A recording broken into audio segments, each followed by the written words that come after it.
Hello friends, I'm Brian, and this is Gizmo Board Games.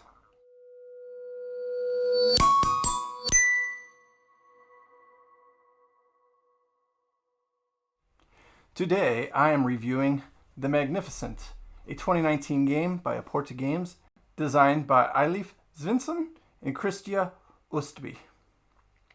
In this game, you are a traveling circus, or at least in charge of a traveling circus, where you are trying to put on performances around the city, I guess, around various cities. There's a travel action. The rules itself say you're just in a town putting on a show, but there's a travel action, so I'm going to assume it's various towns. You're putting up tents, you're getting performers to come perform, and then you're putting on performances, all in an effort to collect money, and in the very end, you want the most tickets, people coming to your show. And I'll go ahead and get into a little bit of the overview, the how to play here, and then we'll come in with my Gizmo final thoughts at the end. All right, so here I have it set up for a two-player game. There's a bit of a glare, I'm sorry, on the ends here, but basically I've got my board over here where you can see most of the right of it and most of some of my cards, hopefully. And then on the left side, I've got basically an identical board where the left side's cut off a little bit and you can see their action cards a little bit better. So hopefully between the two sides this comes out all right. Up here I've got the tray where the various tents you can buy are located. They come in various shapes and colors, but the two different sizes are the same for each color. So all the small purples are going to be shaped like this, all the large purples like this, greens, oranges. The game is played through the course of 3 rounds in which you are going to perform 4 actions or take 4 actions, and those actions are going to take one of 3 identities, and we'll cover those here. But basically in this game you get exactly 12 turns, and that is it. So it's very much a tight managing your actions and really planning things out the best you can. But you do have to deal with the dice and what the other players are doing that might persuade your actions away from what you were hoping for. So let's go ahead and look at a round or maybe 2 real quick. To start with, I've got this on the generic side. There's also an alternate version where everybody's got kind of their own abilities and special starting powers, but I'm playing on the side where everybody gets the same base startup. That is, you get one of these upgrade trainer pieces of wood. What is it? The sphere. There's 8 total. 7 are going to be off to the side that you can pick up as the game progresses through various ways. And these are going to help you adjust your actions. You've also got 1 tap pat on the board in turn order, and that's going to be when you put on performances, you're going to work your way up the board there. Also, everybody starts with 4 starting cards. These can either be randomized to start with if you're a normal, if you've played this before, I guess, and then otherwise they've got the starting ones that kind of correlate with the board you start with. So I've got board 1 and board 2 over here. In addition to that, because we're playing on the neutral boards, everybody's going to start with 6 money. Hopefully you can see that all right. And I'll get some inserts in here so we get a little bit better overview of what I'm talking about. And everybody's going to get some special effects gems, 1 of each color: orange, green, purple, and clear, which is going to act as a wild. That's the same with the dice. There's 4 different dice colors, and depending on player count, that's how many you start the game with. So at the beginning of the round, somebody's going to roll all the dice and then take their turn. I'm the first player here, so I'll go ahead and take my turn. And on your turn, what you're going to do is you're going to look at the pool of dice. You're going to pick one. The value and the color could matter, and they will matter as the game progresses. So what do I want to do first? Well, looking at my card, this is the first performance I have. So I'm probably going to try to get this performance out of the way as quickly as I can.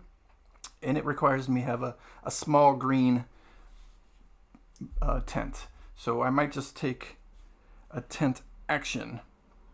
And also on these cards, the top half is an action boost, and the bottom half is actually going to be the end of round or end of game scoring. So you already have 4 of your 6 total scoring cards, or maybe it's 7 total scoring cards. I don't remember. but you're going to pick up a new one at the end of each round and cycle one of these out at the end of each round. So I can look at this and also kind of get a way I want to go. So let's say I want to start working towards, I want to work towards this performance. I can look at other performances here and start building, because in order to perform a performance, you have to meet the requirements in the box.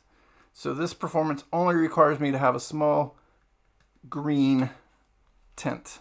But some other performances, such as this one, requires me to have 2 small green tents, a large green tent, and give up 2 gems that are green. If I were to grab that one later, I would have to have more tents in my area, my show area. So I think I'm just going to go for one of these tents right off the bat, taking a small green value 2 dice here, and I'm going to put it on this card that you can't really see, but it gives me a +1 to my die, so that makes this a 3. So now I have a 3 green, and with a 3 green, if I look on the board here, it says I can get, with a 3 value dice, a small tent. So I'm going to go ahead and grab a small green tent because I used a green dice, and I can plop it anywhere on my board that I want, and I'm going to go ahead and plop it down right here in this corner. Now every future tent has to be adjacent to another tent in play already, touching at least one square side. And because I covered this spot here that you can't really see, I'm sure, it earns me another trainer disc. And that's my turn. That green die is now out of play for the rest of the round and for the rest of the players. My opponent here is working towards kind of this performance if they want to take it. So that requires them to have a small orange tent. But I think what they want to do is they just want to start collecting towards maybe this goal here, just to give you a little different action. So the action I took was the build action. There are 3 actions. There's travel, build, and perform. So I'll go ahead and do the travel action with them, because this one wants them, where are we at? They get 5 points, 5 tickets per tent they have. And right now we all have 1 starting tent and 4 more slots for new tents. So if they can fill up their tent slots, that card would be worth 25 points whenever they cash it in, whether it's at the end of a round or at the end of the game. So I'll get them started working on that. So they're going to take the travel action and try to get a tent. So what's the best bet for them? I think, what do we have? We got 4 green, maybe 1, 2, 3, 4, nope.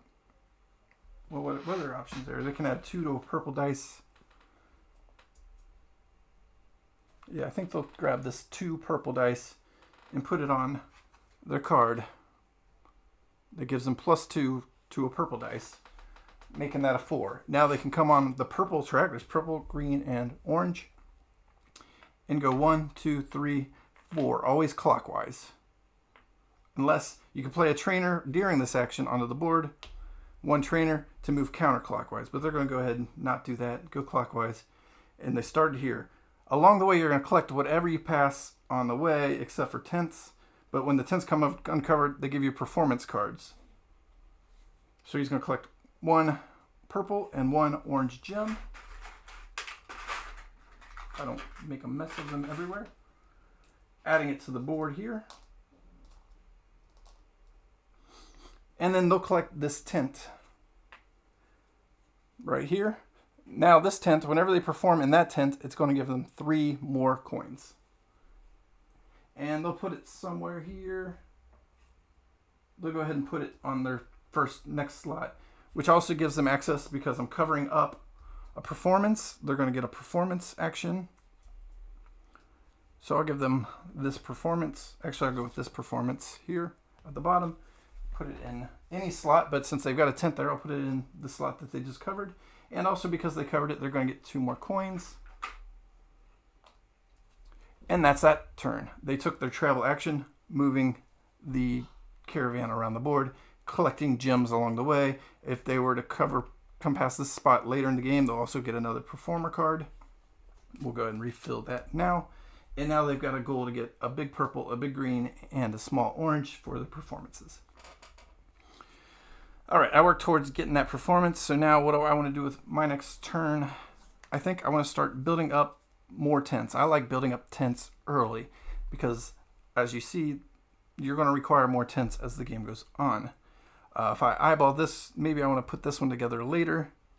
So I can eyeball that one, and maybe I want to try to get another little green and a big green out. So what do I need to get a little and a big? It says a 9 value on my board. So what helpers do I have? Well, I have something that lets me re-roll a die when I play it. And I've got my helpers, of course, here. And only for the build action, you can play one or more to change the color of the item you're purchasing. But if I want green, I'm going to go ahead and do this little trick here. I want 9 value. So I'm going to take a wild 5. And I'm going to put it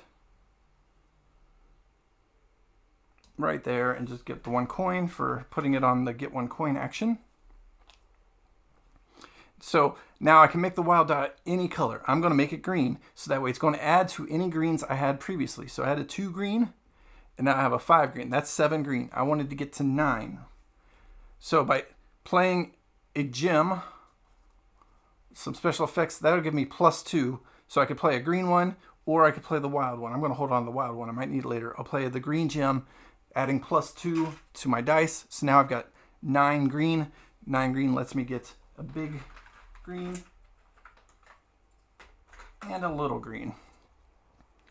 And again, they've got to be touching what I've already got in play. Maybe at some point, I'm going to want to get as many horizontal from end to end as I can. So I'm just going to start building them out this way. So I get 2 more money by covering that slot. Boom. And this one's going to give me 3 tickets. So now I'm going to jump into the lead. 1, 2, 3. And that's the end of that turn. My opponent now has to get some of these things going here. So first of all, they're just going to take a small orange, I think. What do they need? They need at least a 3 because they want a small orange, a small purple, or no, a big purple, and a big green. So they want to get some numbers building here soon. So they're going to take the 4 orange, kind of like I did to start with. They'll place it on to get the wild gem. So that way they got a wild gem. And you can only hold 3 gems at a time. The 4th and more gem, each one extra that you could earn would get you a coin, but you can't forego taking gems for a coin until you're full. So they're going to get their second wild card gem. They got the 4 orange. They're going to take the small orange tent, and they'll put it out somewhere. What might they want to start doing? And this becomes a little bit of a Tetris, a thinky game, especially with your first couple pieces, but then late in the game too, when you're just trying to min-max your money, your points, and everything at the end of the game. Because the more of this you cover at the end of the game, the more points it's going to be worth. Each filled square is going to be worth 4 points at the end of the game. I'll just put them right here in the middle for now, getting them another wild gem, because they might want that later. If I can pull it out of here. Now they've got that 10 in play, and it's back to my turn. So now I want to start thinking about my performance. I have 1 performance here. I want to grab another one there for sure before they do. I need to get some green gems back too. So I'm probably going to want to move my green caravan. And I think I'm going to move it up to 6 places. So I'm going to take this 4 and I'm going to put it on. I could turn in a gem for 2 money, but I don't think I'm going to do that. So I'm just going to kind of waste that action. Or I could put it there and make it any value, but I think I'm going to save that. So I'm going to put it there, not use the top card, that cash in a gem for 2. I don't need 2 money right now. But more importantly, I've now got a 4 and a 2 green. So that's going to let me move 6. 1, 2, 3, 4, 5. And I'm going to stop there because I want this tent. And this tent, I think I'm going to put here and get 2 of the wild gems myself. Because you don't have to play the tents in order. You can put them on any slot you want, but you can only perform performances that are on a tent. So if you have performances that aren't on a tent, then you can't perform that performance. I'm also, because I moved, did I move the right one? Yeah, I moved green. I'm going to get 2 green gems and 1 purple gem for passing those. So 2 green gem, 1 purple gem.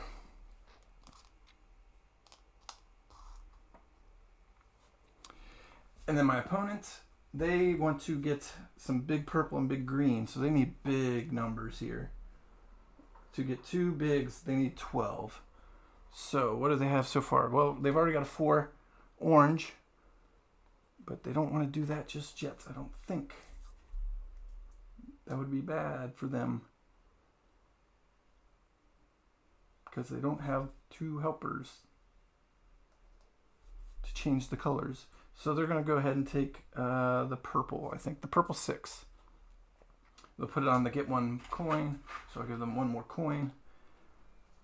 And now their purples add to 8, but they want to get to 12.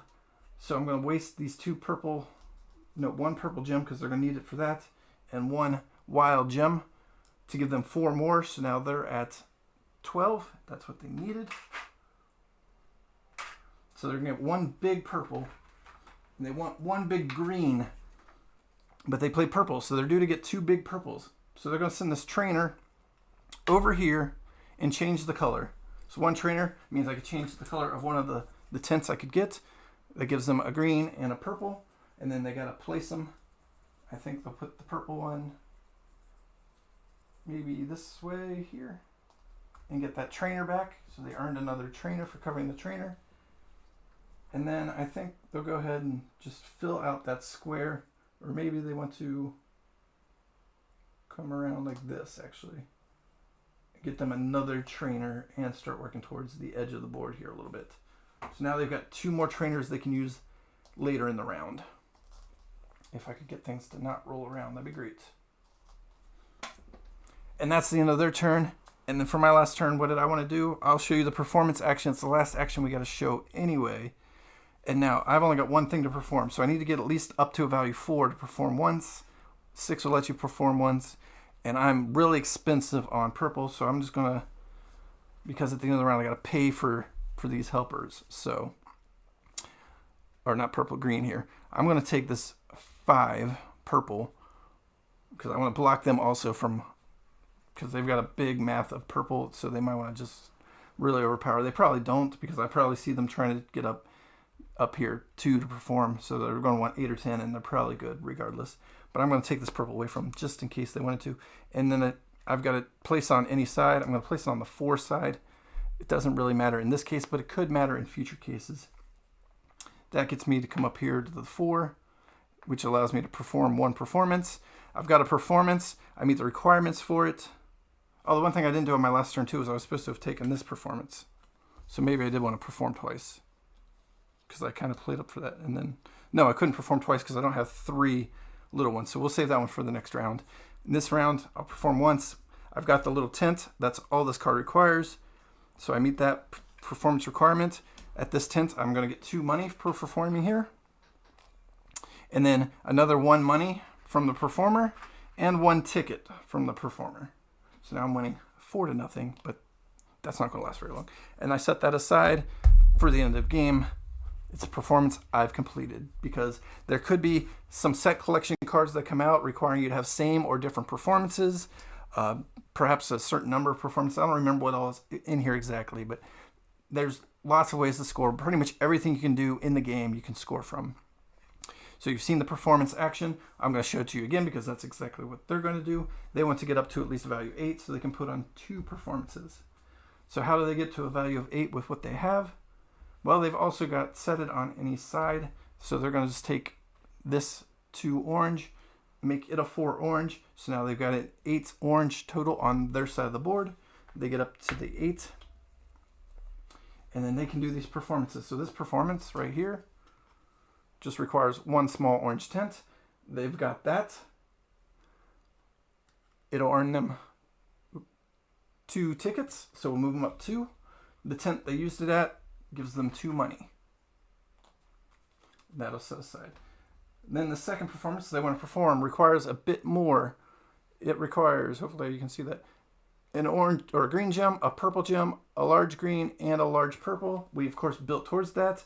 Large green, large purple. Didn't refill this when I played that, but whatever. So they've got those 2. and the 2 gems. So let's cash those 2 gems in that we waited on. Green and purple. This card earns them 6 points and 4 money. And the tent they played was a 3 money spot, so they're going to get 7 money. So we'll just take a 5 and a 2. Give them 6 points, taking them 8 points. And they are strongly winning right now. All right, so once the round's over, you're going to do a few things. First thing you're going to do is pay for the dice you took to an extent. So you're going to find whatever color has the highest value and pay that value. So for me, my highest value is green. I accumulated 6 value in green, so I got to pay 6 money for my green dice. And every wild dice you took, you got to pay for its value too. I took a 5 white because I needed that little bit of help, so I'm going to pay 5 more. And I'm down to 1 money left, and that's bad.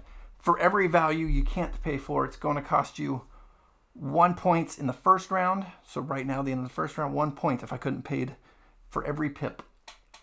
2 points in the second round for each pip you can't pay for, and 3 for the third round. So it's really advantageous to manage your finances, especially as the game goes on, because you could really start flying backwards if you don't have money at the end of the game for your dice. All right, my opponent over here, they have a tie for purple and orange. They're both 8, so they're just going to pay for whichever one we decide they paid for with 8. If I can collect them, that'd be nice. And that's it. They didn't buy any wilds. So they have a bunch of money left. They're set for the next round. They played that way better than me. Then, starting from the top of the performance track and working your way down, everybody who performed in the round, or even if you didn't, you're going to come over here and pick a new combo. So you're going to pick a new action card, in-game scoring card, and new trainer. At least in the first and second round. The third round, you don't do this action because the game will end at that point. So what do they want to do? They want to look kind of at the points they're working towards and some of the goals they've met. So I think what they want to do is probably go with this combo right here. They can add 2 to a green die, and at the end of a round, for every 1 of each gem color, or every 1 color gem, not wild gem, they can turn in for 3 points, max to 7 times. So that's pretty good if they've got a lot of gems left over. But more importantly, they're going to take this trainer here that gives them 1 wild gem whenever they use a trainer on it. And I didn't do it last round, but you could also use trainers on your actions to increase movement in their case, or in my case, during performance, I could have got 1 ticket per performance. Actually, I probably would have done that. So I'll just do that retroactively now because I forgot about that. And I had the trainer to use. So 1 more point for me. All right. And then the next player in track order would do the same for me. This one, at the end of the game, wants you to do purple for performances. I've been kind of leaning towards the green ones, so I don't care about that one. So I'll just take this one, which also favors purple a little bit, gives me +2 to purple die, and wants me to get some small purples into the board. So I might start focusing a little towards purple later, or might not worry about that. And then this one, when I build, I can add +2, so that'll help. That's a good combo for starting to get some of these purple buildings out by using that +2. Then any trainers that were used would go here and then go back to their owners. So you got them again for the next round. These hats would slide down in the order that they're in, dictating player order 1, 2, 3, 4 for the next round. The last thing you're going to do is choose one of the cards to include the one you just picked up. You can pick one to score right now. So what do I want to score right now? I don't want to score that one. It requires me to pay money. I don't have money. That one wants me to have horizontal lines in my performing area. I don't have that either. This one wants me to have large tents. I've got 1, so I could score, or it wants me to have 1 of each kind of large, so I'm not going to score that one either. That one wants me to have little purples.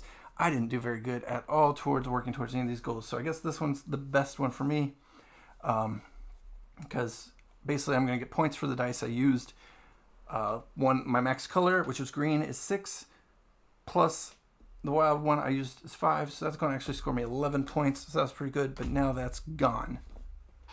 Giving me 11 points.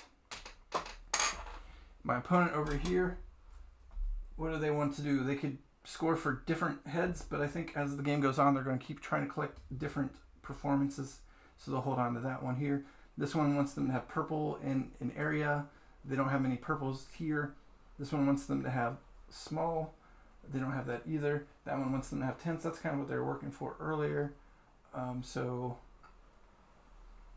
they might as well go ahead and actually collect this differences one. Seems like the best one to turn in right now. So they're going to get 4 points for every different performance they perform. They perform 2 different performances, as indicated by the top of the card here. They perform 1 purple and 1 orange. And so they're going to collect 8 points for that card and get it out of the game. So we are dead tied at 16. These 2 would go away. We'd refill for the next round here. We re-roll the dice and start the new round. And it's the same all the way through to the end of the game. At the end of the game, you're going to score 1 more end scoring round. And then you're going to score every other card at half point value. So it's important to try to collect your points to the best of your ability. And then you're going to score, like I said, for each area you fully cover. And you can use excess gems to kind of fill in the gaps. And you're going to get 4 points for every square you fill in completely. And I believe that's about it. That's the whole of the Magnificent. It's a very tight, thinky game. And I'll go ahead and go to the front view. All right, so what do I think of the gameplay of the Magnificent?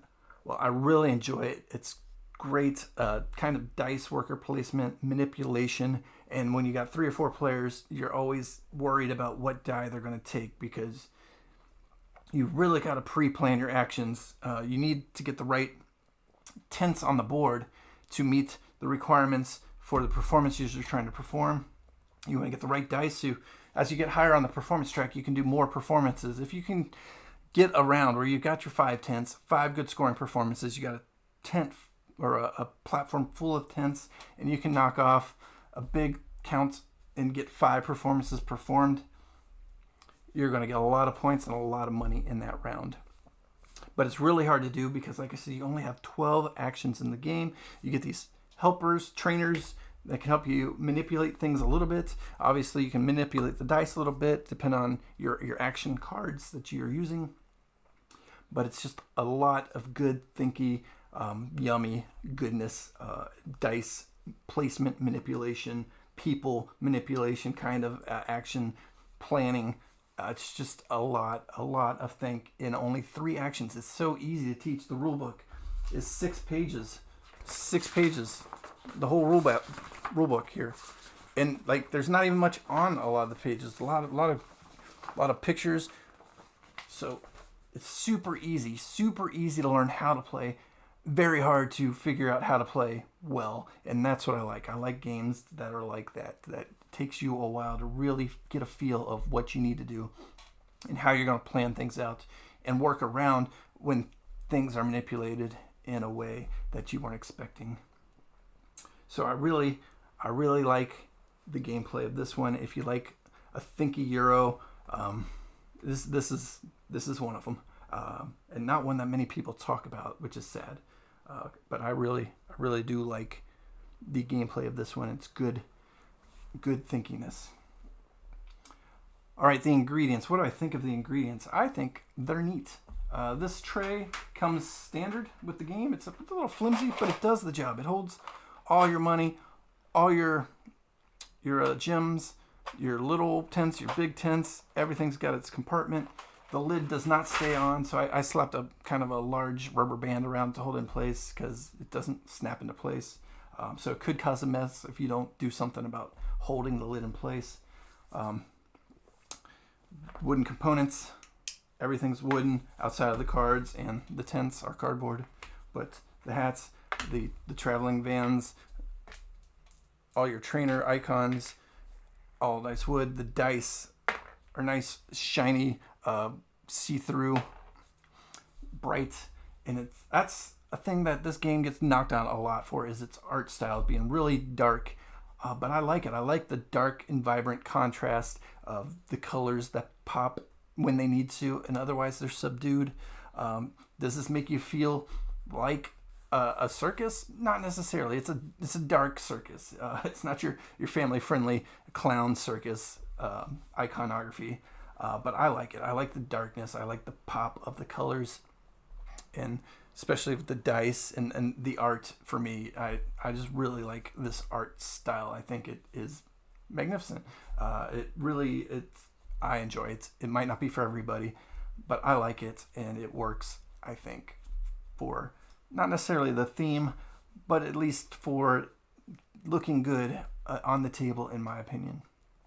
So I really like the ingredients. Is it easy to play? And this is what I mentioned before in gameplay, and these two kind of go together a lot. It is easy to play. It's super easy to play. You're either going to travel, you're going to add dice together, you're going to travel, you're going to build based on the dice you play. You got a handy dandy notebook on the side here, and you're going to perform. You're going to make sure you meet the requirements and then perform to get the points and the ticket sales. That's it. You're taking one of three actions. Drafting dice, taking one of three actions. Draft dice, take one of three actions. But there's a lot of thinkiness in those actions. You got to plan, like I said. You got to utilize your card powers in the right way. You got to keep an eye on your scoring on the bottom half of the cards. You got to manage the performance cards, because you can't double tap on the tents. So if I have three performance cards that requires me to have two small tents each, I can't reuse these two small green tents for all three of those cards. I'd have to have 6 of those tents in my area. I don't remember what this area is officially called, but in on the board here. The polyomino, it's cool. Gives you a little bit of thickness. I should have added that in the gameplay. It's got polyomino, it's got drafting, it's got everything you love in a good Euro, to backtrack a little bit. But is it easy to play? Yes, it's easy to play, and no, it's not something you could introduce to everyone. You need people who are into Euros, who know how to play Euros, and know how to best min-max very limited action space. If you got people who are analysis paralysis prone, if you don't mind that, play with them. But if you do, you probably don't want to bring this one out, because you really have to think through every action and its subsequent follow-up action. So it could really slow down if a lot of AP players are involved.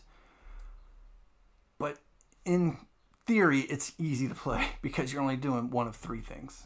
But there's a lot of complexity in those actions, so it's not really easy to play. More of it. Do I want more of it?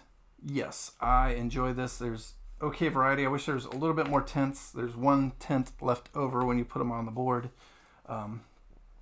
So a little bit more variety there would be all right, but plenty of variety in the dice roll, in the performers, and the action cards. As you can see, there's a big stack here. You got some trainers. There's a lot of those that can come out. And just the combo pairs. Like I said, if I would have played another round with the last combo I got, those went together pretty well.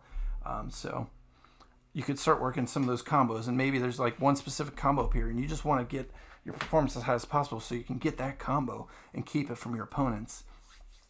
So there's a good variety, even though it's kind of samey because there are only 3 actions. There's still plenty of variety in the cards and in the layouts, and especially if you play with the asymmetric boards, you can get a little bit of differential variety there.